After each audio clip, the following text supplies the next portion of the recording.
For over a century, Scania has been driving the world of transport solutions. With over 50,000 employees in over 100 countries, they have built over 1 million trucks and buses and continue to power ahead in an ever-changing landscape. But what drives this success? And what keeps Scania at the forefront of innovation and engineering? Filmed over the course of a year, this 6-part series will focus on Scania operations in Scotland as they build a new multi-million-pound base in the Central Belt.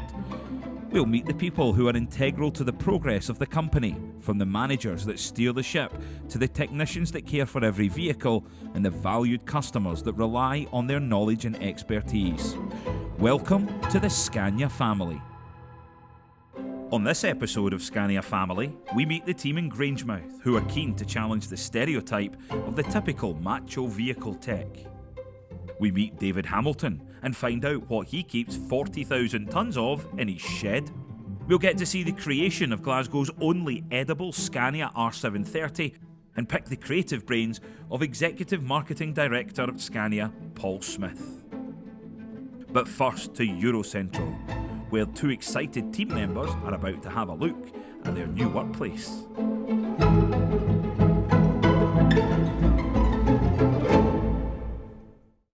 It's now late September, and with summer coming to an end, so too does the warm weather at Eurocentral.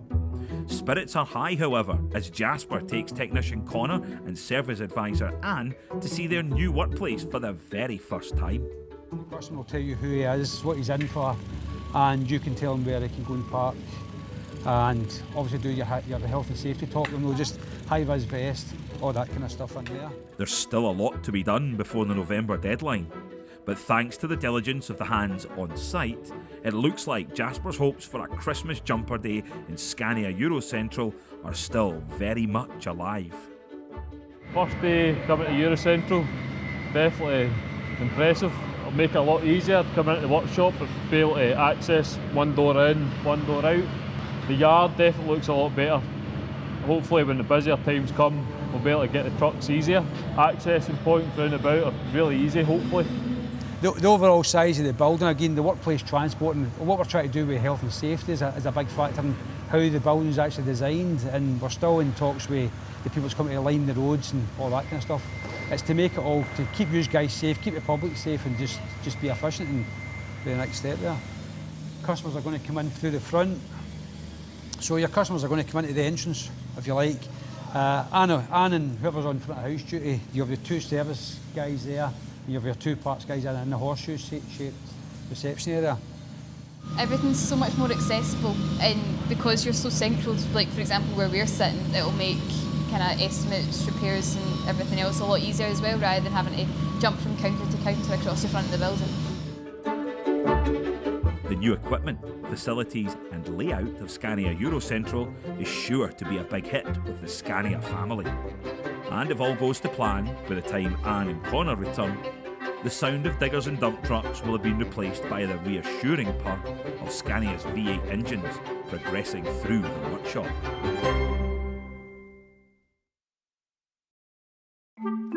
The Kelpies are two 30-metre-high horse-head sculptures located just along the road from our next destination, Scania Grangemouth.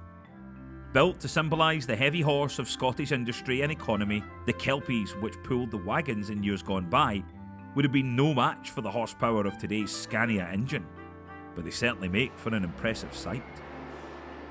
Grangemouth GM John MacDonald started with Scania in June 2021. After a career working for a competitor, John jumped at the chance to join the family and hasn't looked back since. We sit at 8 bays, we punch above our weight in terms of hours sold. We're sitting right now with a head count of about 23, 24 staff in the workshop, with 3 admin staff at the front and 4 parts department staff as well. In my last employer, I started back in 1996 and I was approaching my 25-year service. Joining Scania was quite a big move, quite a big decision for me and my family to make, but general managers' jobs in Scania don't come up very often, and I felt it was a really good opportunity for me to kick on with my career. Well, one of the big things to note between my previous employer and Scania is having a dedicated contracts team who are out there fighting to win you work, where I've been previous at laying the shoulders of the general manager to do that. And to have that support within the company is fantastic for me, because it allows me to concentrate on other things that are really important within the business as well. My name's Lee Watson. I'm a technician at Scania Grangemouth. It's a job that suits a lot of people, but you have to have some sort of interest, usually, in mechanical things, be it cars, motorbikes, bicycles, skateboards, anything. But if you've got some sort of practical background, it does help. It does help to be interested partly in what you're doing. It's not a macho kind of job, despite stereotypes where we can be very sensitive. I think if people could hear some of the conversations that we have on our lunch break, they would be very surprised that it's a group of mechanics that are talking. One really good thing is we do help each other out. We're a fairly close team, so it's good you get the shared knowledge for the group. If you get a complicated problem and you get to the bottom of it and then you see the vehicle gone out, that's a wee bit of satisfaction that you've found it and you've fixed it. And then you can pass that knowledge on to somebody else. But, oh, I've had one of them, it was this.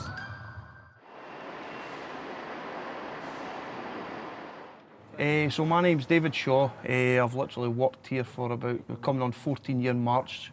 I started here as an apprentice. I started here when I was 18 years old, and I've just basically worked myself up to a parts advisor. I'd done 4 years as a parts apprentice, and then obviously got my papers and just kind of took on from there.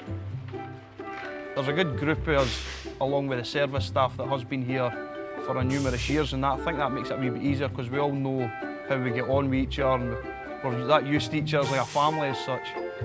The company's a good company to work for. If there's any suggestions that they think don't ever pressure you into anything. You've got your own say, and I think it's a great company to work for. William Hamilton & Sons are a company with over 100 years of history. And for the last 37 of those years, they've been relying on Scania vehicles to get the job done. Let's hear from David, one of the company's directors. My name's David Hamilton from William Hamilton & Sons Limited. We're a family business based out in Stonehouse in South Lanarkshire, and I'm the managing director of the company. The business is over 100 years old. It started away as agricultural contractors. I think it was my great-grandpa. We're haulage contractors now, and we operate a large fleet of road sweepers. Another big part of our business is the storage and resale of road salt. So what we have there is brown salt that we buy and bring up from Cheshire. That pile there's maybe just give or take about 40,000 tonne.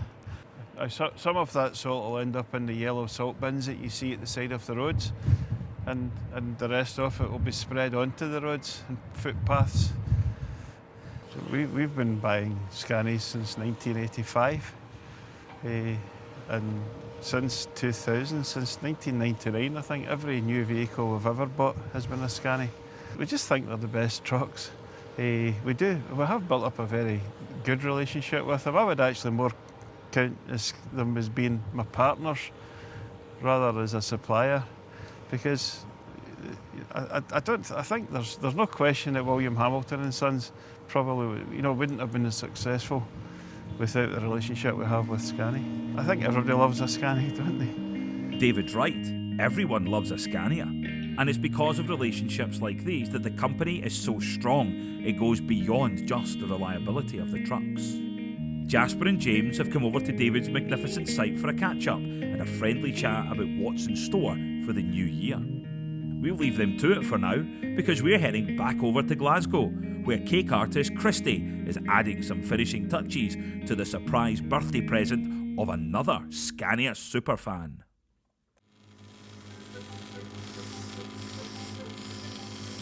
So I'm just airbrushing in some of the depth of the truck, so like just some of the shading, and just to make everything kind of stand out a little bit more.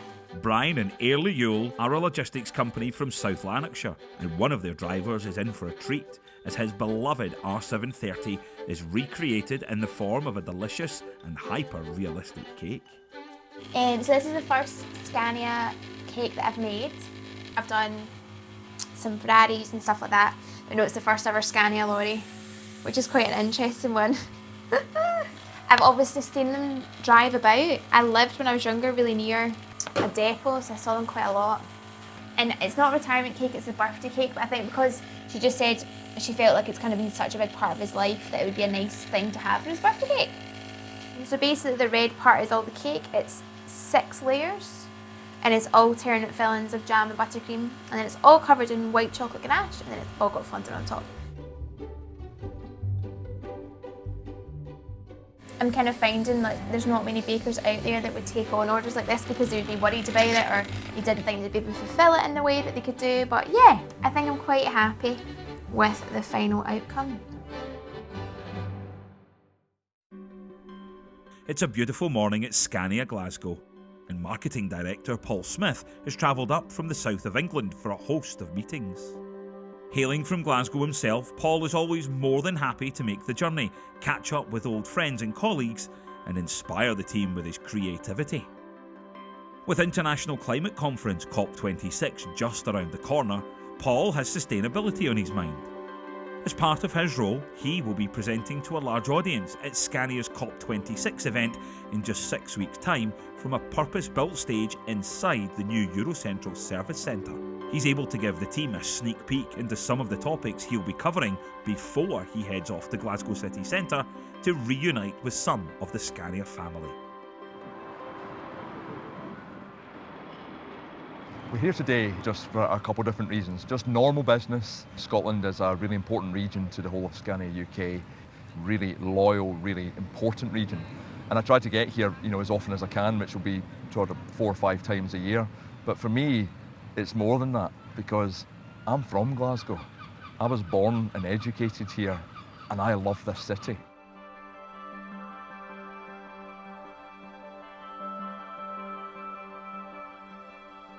I absolutely love this. This piece of graffiti turns what is fundamentally quite a really bad-looking gable end. It is an eyesore into something magical.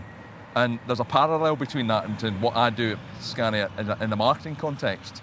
I'm trying to communicate some engineering details about axles and gear ratios and quite, heavy engineered products and stuff. It's not always the most glamorous or exciting. It's the storytelling that turns something relatively uninteresting into a stop and stare moment. Paul's passion for his job is infectious, but he's not alone. So many of the Scania family feel the same way. That's why so many never leave the company. Paul believes that it's not just the quality of the buses, the trucks and the engines. It's the quality of the people within Scania that make the company unique, the people that make the Scania family. Next time on Scania Family, COP26 makes its way to Eurocentral to mark Scania's environmental commitment. Work is completed just in time for the sparkling new workshops to be transformed into a majestic venue. We visit Scania Dundee, where GM Ian takes care of the Tayside customers, including his own dad. We'll meet Alan and Kevin Craig from Ian Craig Haulage in Larbert and have an exclusive tour around their own unique and historic collection of Scanias. We'll visit Shotts, where Mark Oliver will give us a rundown on a hugely important aspect of Scania's output, the wonderful coaches. And we'll head to Uddingston, where we talk rental with Scania's Emma Jackson and one of her key clients.